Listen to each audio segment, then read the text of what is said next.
سپی ورپسې راشي. سلطان او لاندې گزار کی اغانا په منډو شي. سلطان مخکې او سپی ورپسې.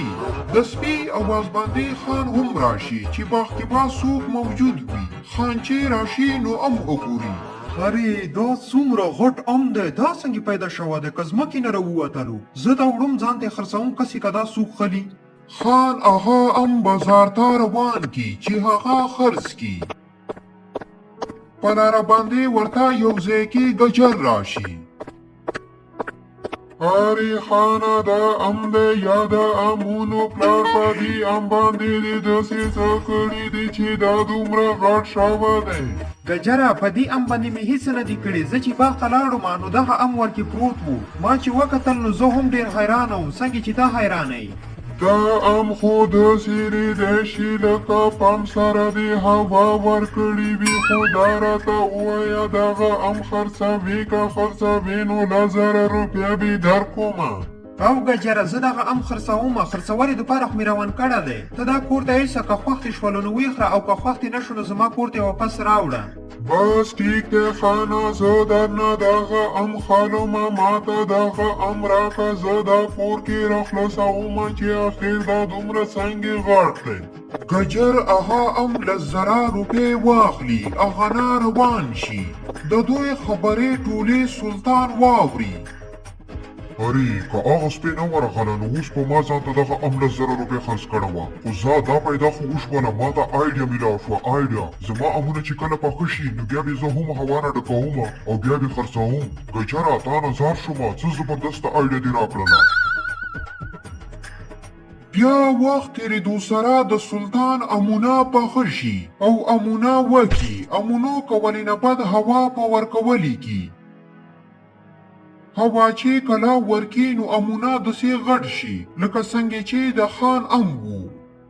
ارې واه سلطانه واه، دا خو بالکل د خان ام په شان شولو. اوس په یو ام 15,000 روپۍ خرڅومه، داسې به زما ګټه ډبل شي ډبل.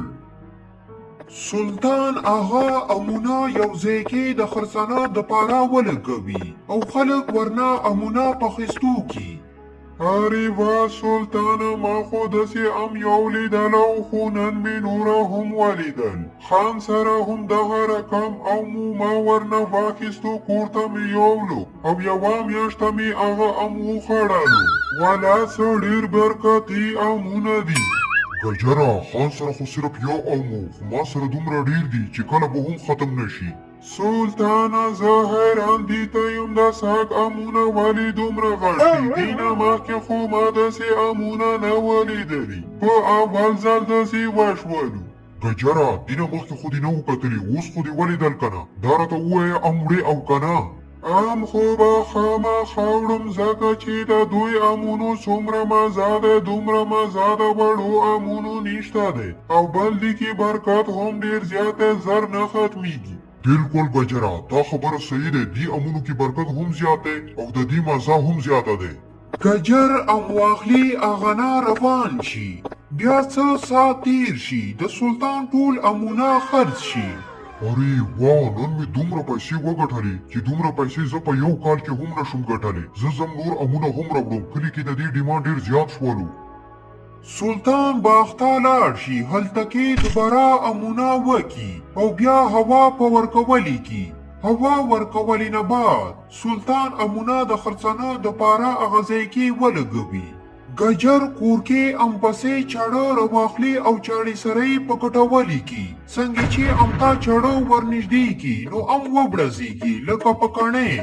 ارې سلطانه خدای دې غرقه دا ام و یا بم، تا د خان والا ام لیدلی و نو ځکه تا دې امونو ته هوا ورکړې وه. درځم در سره ګورم به چې ګجر سره دوکې کولي کې څومره نقصان دی. ګجر د سلطان دوکان ته راشي. ګجر نه مخکې ډېر خلک جمع شوي وو. ای سلطانه غرقې ته باشي، تا خو ما باندې ام نه و خرڅ کړی، بم دې خرڅ کړی و. تا کې شرم نشته دی چې ته هوا نه ام ډکې او بیا یې مونږ باندې خرڅوي.